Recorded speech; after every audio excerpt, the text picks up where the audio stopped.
Bonjour, bienvenue dans cette nouvelle vidéo. Aujourd'hui, je vais vous parler des casse-têtes qu'on peut jouer en solitaire à partir de 7-8 ans en général. Donc pas les tout premiers casse-têtes, mais après qu'on peut utiliser jusqu'à l'âge adulte. Donc premier de la catégorie qui n'est pas notre préféré, c'est les casse-têtes avec des pièces en bois qu'on doit assembler pour faire des formes. Ça, on nous l'avait offert puisqu'on aimait bien les casse-têtes. Mais c'est pas celui qui sort le plus, c'est pas trop notre tasse de thé, on va dire. Ce qui est beaucoup plus utilisé, déjà parce que le format s'y prête, c'est cette gamme-là de casse-têtes. C'est collection Smart Games. Donc il y a beaucoup de casse-têtes dans cette collection-là. Je ne suis pas sponsorisée par eux, je vous rassure, mais en tout cas, c'est vraiment des jeux qui servent beaucoup chez nous, notamment pour les voyages. Parce que vous voyez que c'est la taille de la main, donc c'est vraiment très pratique à loger dans un petit sac pour jouer dans le train, dans la voiture, pour emmener en vacances quand on veut avoir quelques jeux mais qu'on ne veut pas se charger. Donc voilà, prix très abordable en plus, c'est 10 € chaque petite boîte, et puis ça se trouve quand même assez facilement d'occasion aussi, du coup pour 2-3 € à peine. Donc le premier de cette collection, c'est celui-ci que je vais vous présenter. Donc c'est le principe des casse-têtes de cette collection, ça va toujours être des niveaux progressifs. Je vais essayer de l'ouvrir sans tout casser. Donc voilà, vous avez une progression de niveau. Donc là par exemple, vous avez des pièces qui sont des petites billes assemblées pour faire des formes différentes avec des couleurs pour que vous puissiez repérer facilement quelle pièce doit être positionnée où pour les premiers casse-têtes, puisque vous avez des pièces imposées et puis après vous devez combler les trous. Donc voilà, donc cette version-là, les premiers défis, il faut simplement ranger en respectant l'ordre et puis en rangeant les dernières pièces qui manquent. Donc avec une difficulté progressive.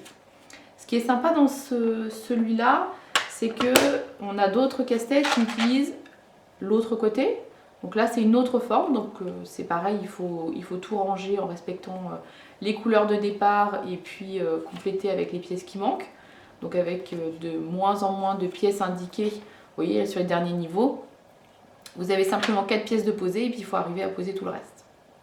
Et puis dernière catégorie dans ce casse-tête là, vous avez les casse-têtes qui sont en forme de pyramide, comme vous voyez sur la boîte, où là, avec des pièces qui sont à la base à peu près plates, on va dire, il va falloir arriver à monter une structure en pyramide en respectant toujours pareil les couleurs initiales. Donc ça par exemple c'est le premier niveau, on vous dit à cet étage là il faut faire ça, celle-là, et donc comment finir la pyramide.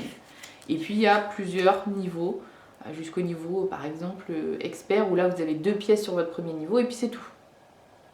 Donc très sympa parce que du coup il y a 120 casse-têtes au total, mais avec 3 façons différentes de les faire, puisqu'il y a cette version là sur l'intérieur de la boîte, cette version là de l'autre côté, et puis la forme en pyramide qui permet d'avoir une autre vision avec un côté 3D, construction de pyramide qui est sympa visuellement une fois qu'on l'a fait. Un autre de la même catégorie, même forme, c'est aussi des billes qui sont assemblées, c'est celui-ci. Voilà, donc je vais essayer d'ouvrir comme il faut. Donc là visuellement vous vous dites c'est la même chose, hein, il faut positionner pour arriver à fermer, rien de spécial, sauf qu'en fait ce qu'on ne voit pas c'est que les pièces ne sont pas plates.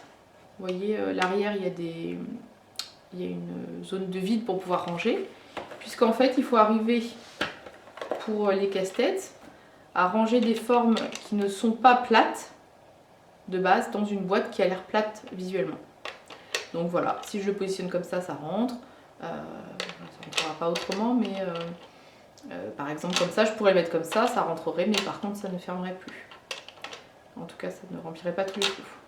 Voilà, donc là c'est pareil, vous avez une progression de difficulté avec des niveaux différents, jusqu'au niveau expert, donc où il y a plus que 2 pièces et puis il faut placer tout le reste. Voilà, et puis toujours pareil, les solutions à la fin pour si on est coincé. Donc voilà, ça je trouve que c'est une autre vision du casse-tête où au lieu de faire des... Là on part de pièces qui sont à peu près plates pour faire une structure en hauteur. Là c'est l'inverse, on a des pièces qui sont pas plates et il faut arriver à les mettre à plat. Vous voyez, il y a des pièces qui sont vraiment tordues, Et on arrive quand même à les placer. Et puis le troisième qu'on a dans cette collection, vous voyez que c'est une collection qu'on aime bien. Là, c'est plus des billes qui sont assemblées, c'est des petits engrenages comme ça. Je vais essayer d'en attraper un. Pareil, qui sont sur 2 plans et puis il faut arriver à les replacer pour pouvoir refermer sa boîte. Donc toujours pareil, on a des niveaux de difficulté progressifs et puis les solutions qui vont être à la fin. Donc très sympa aussi. Voilà. Après honnêtement on les aime tous, on les ressort tous. Ils sont vraiment sympas dans cette catégorie là, dans cette petite collection, c'est vraiment une bonne collection. Un autre que j'ai découvert il n'y a pas très longtemps en allant à la ludothèque, c'est Villaggio de chez Blue Orange. Donc ça je vous ai dit c'est une dizaine d'euros chaque. Là c'est un petit peu plus cher, je crois que c'est dans les 13-14 euros. Donc là le principe ça va être de construire sa ville avec des bâtiments à placer de couleurs différentes. Et puis il faut respecter les consignes. Bah là j'ai 2 cases jaunes donc ça veut dire que je vais forcément placer mon bâtiment jaune. Les cases grises servant à faire n'importe quelle couleur, donc à construire notre casse-tête. Et vous avez à chaque fois la solution sur la carte du niveau suivant. Donc ça aussi très sympa, un petit peu moins évolutif je trouve, et puis ça prend un tout petit peu plus de place, mais très sympa aussi. Et puis voilà, quand on a fait beaucoup les autres, c'est toujours agréable d'avoir une autre façon de faire le casse-tête. Là ce sont des casse-têtes qui sont un peu plus imposants en termes de matériel, donc on va pas forcément le prendre pour jouer dans le train. Un autre jeu de la même collection Smart Game, c'est Forteresse. Donc là il faut poser des remparts pour protéger son donjon. Donc il y en a plusieurs dans cette catégorie de jeux là et dans ce volume là dans cette collection. Donc ça va toujours être le même principe, il y a des niveaux de difficulté progressifs. Et puis là par exemple il faut faire des forteresses pour que les chevaliers bleus qui sont dans le château soient protégés des chevaliers rouges qui représentent l'autre partie on va dire. Donc on vous montre comment installer et puis progressivement les niveaux augmentent. Là il y a un peu moins de niveaux, du coup il y en a 80. Et puis à la fin vous avez les solutions, comment placer les personnages. Vous voyez ça c'est... Le matériel est de bonne qualité je trouve. C'est sympa. Après il y a plusieurs thèmes différents. Il y en a un autre, c'est dans la catégorie, c'est sur des astéroïdes. Vous pouvez avoir une autre catégorie où c'est antivirus. Donc là il faut essayer de se protéger du virus. Voilà, donc il y a des... C'est toujours des casse-têtes, hein, il n'y a rien de différent. Mais l'univers dans lequel se fait le casse-tête va être différent. Donc suivant les goûts des enfants, on peut adapter un petit peu... Bon là je regarde pas trop ce que je fais, hein, donc ne m'en tenez pas rigueur. Et puis voilà, donc il faut que vos personnages bleus soient dans le château, que le château soit protégé par ses remparts. Donc là vous voyez par exemple ça va pas puisque mon personnage rouge il peut rentrer par là et bam. Donc mon casse-tête, si c'en était un, était fichu. Donc voilà, une bonne alternative encore pour les casse-têtes, qui prend un peu plus de place, mais qui est très sympa. Un grand classique, je pense que tout le monde, enfin en tout cas beaucoup de gens connaissent, c'est Rush Hour. Je pense que c'est le premier qu'on a eu dans la catégorie casse-tête, je réfléchis, mais oui, je pense que c'est le premier qu'on a eu et c'est ce qui nous a fait découvrir un peu les casse-têtes. Moi je connaissais pas quand j'étais petite. Donc je l'ai découvert avec mon fils qui lui aime beaucoup les casse-têtes comme je vous disais dans la présentation. Donc là c'est embouteillage et il faut débloquer la voiture rouge. Voilà. Donc le concept en soi est simple. Après c'est en soi difficile. Donc là par exemple c'est la version Deluxe. Donc il y a un peu plus de voitures et un peu plus de challenge. Il y en a 60. Je crois que la version standard il n'y en a que 40. Moi je l'avais acheté en brocante tout à fait par hasard parce que je vous dis je connaissais pas le concept, donc je l'avais acheté mais 3 fois rien quoi, 2 ou 3 euros et franchement c'est un bon petit jeu. Donc là vous avez des cartes, on vous montre comment placer les véhicules au départ, donc vous avez des couleurs, hein, le camion jaune qui va aller en haut, la voiture verte qui va aller là. Et à chaque fois, il faut débloquer la voiture rouge. C'est elle qui est coincée dans l'embouteillage, c'est elle qui compte et c'est elle qu'il faut arriver à faire sortir. Je vais vous montrer sur le plateau. Voilà. il faut que la voiture rouge puisse sortir par là. Il n'y a qu'un seul chemin en fait pour sortir. Donc bien évidemment ce sont des voitures, donc on peut faire comme ça, on peut les faire pivoter vers le bas, mais comme ça, mais on ne peut pas les sortir de leur rail, on ne peut pas leur faire des bonds, ils ne peuvent pas prendre des diagonales et des tournants, donc il y a un nombre de manœuvres qui est quand même assez limité. Et puis à chaque fois vous avez la solution des mouvements, donc les lettres représentent les différents véhicules, et donc ça vous dit les mouvements qu'il faut faire pour pouvoir débloquer son véhicule. Donc il y a 60 niveaux. Vous voyez que la solution du niveau 60, il y a quand même 1, 2, 3, 4, 5, 2, 4, 6, 8, 9. Il y a 45 mouvements à faire pour arriver à débloquer la voiture rouge. Donc ça a beau être à partir de 8 ans, moi je pense honnêtement que je me suis arrêtée au niveau intermédiaire. Je ne vais pas dire le chiffre, je ne m'en rappelle plus de toute façon, mais en tout cas j'ai pas fait les derniers niveaux, c'est sûr. Et puis j'ai vu il n'y a pas longtemps, parce que bah, du coup, voilà, une fois qu'on a fait tous les niveaux, on n'a pas forcément envie d'y rejouer. J'ai vu qu'ils avaient fait des petites extensions, alors je pense que ça fait un moment, mais du coup j'ai acheté ça 5-6 € je crois en commandant autre chose, mais les fameux petits achats pour avoir les frais de port gratuits parce qu'il manque 3-4 €. Et bah, finalement je trouve que c'est super. Du coup ça rajoute là par exemple un véhicule, c'était la limousine. Donc là c'est soit la limousine qu'il va falloir sortir, soit la voiture rouge. Donc c'est toujours le même principe que les extensions, il faut avoir les jeux de base pour pouvoir y jouer. Mais ça rajoute du coup d'autres niveaux, dans le mauvais sens.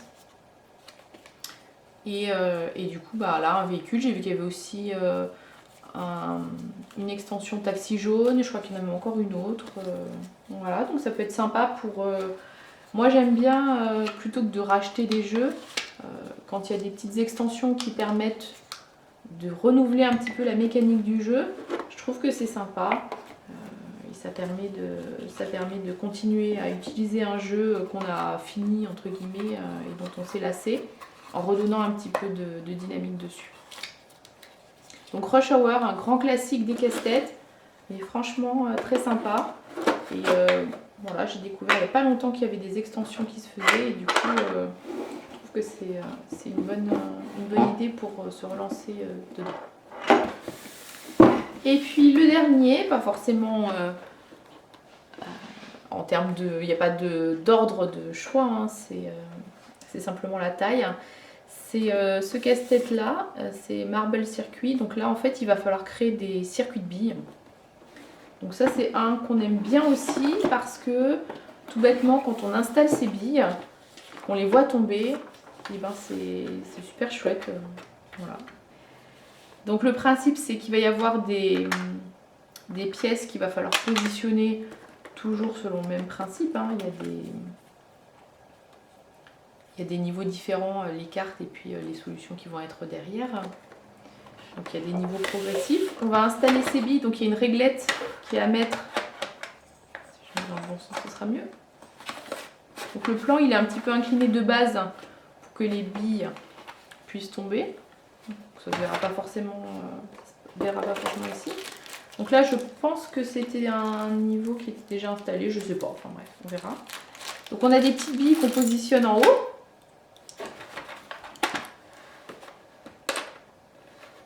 Voilà.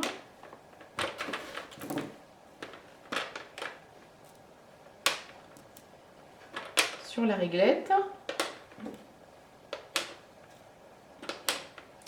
Donc le défi nous dit par exemple, vous mettez le jaune en haut, vous mettez ça... Ah non, ça c'est la solution, c'est pour ça qu'il y a trop de trucs. Vous mettez le jaune en haut, vous mettez les deux bleus comme ça, il faut toujours que le taquet soit en bas. Et puis il faut compléter, et puis vous voyez qu'il y a écrit, là il faudra qu'il y a 0 bille qui arrive, la 1, la 5, la 1 et 1. Donc une fois qu'on a fait son installation et qu'on pense que le résultat est bon, et bien tout bêtement, on enlève la réglette. Voilà. C'était une mauvaise idée d'incliner le plan un peu plus. Mais bon, vous avez compris l'idée. Du coup, les billes tombent au bon endroit. Et puis là, on peut vérifier si on a bien mis Là par exemple, 0 bille. Alors c'est pas le niveau que j'ai fait de toute façon, donc ça marche pas. Mais est-ce qu'il y a bien 0 bille qui est tombée? Une. Ah bah non. Du coup, qu'est-ce que je vais faire? Bah, je vais peut-être plutôt mettre cette pièce-là ici et puis celle-là ici. Je remets mes billes et puis je vois si en tombant, du coup, j'ai réussi mon casse-tête ou pas. Donc très sympa. Le côté j'installe et puis après j'ai les billes qui tombent et puis j'ai comme ça mon retour sur la réussite ou non de mon circuit est très intéressante et puis ça, voilà, ça rajoute un petit côté sympa au casse-tête plutôt que juste d'avoir par exemple sorti la voiture. Voilà, après c'est des goûts différents entre les tout petits jeux où c'est vraiment par exemple faire une pyramide, si on aime bien faire des choses en volume. Là, plutôt les billes qui tombent, Rush Hour, je débloque mon embouteillage. Là, bah tiens, j'ai mon château fort et puis je vais protéger mes soldats avec, enfin mes chevaliers avec mes remparts. Voilà, c'est des styles différents. C'est pour ça que je vous ai montré un petit peu l'échantillonnage de ce que j'avais pour cette catégorie-là. J'espère que ça vous a donné des idées. En tout cas, n'hésitez pas à me dire en commentaire s'il y a d'autres casse-têtes que vous connaissez et qui sont sympas, parce qu'on aime bien aussi nous se renouveler et échanger. Et puis n'hésitez pas à vous abonner à la chaîne. Et puis maintenant, c'est à vous de jouer.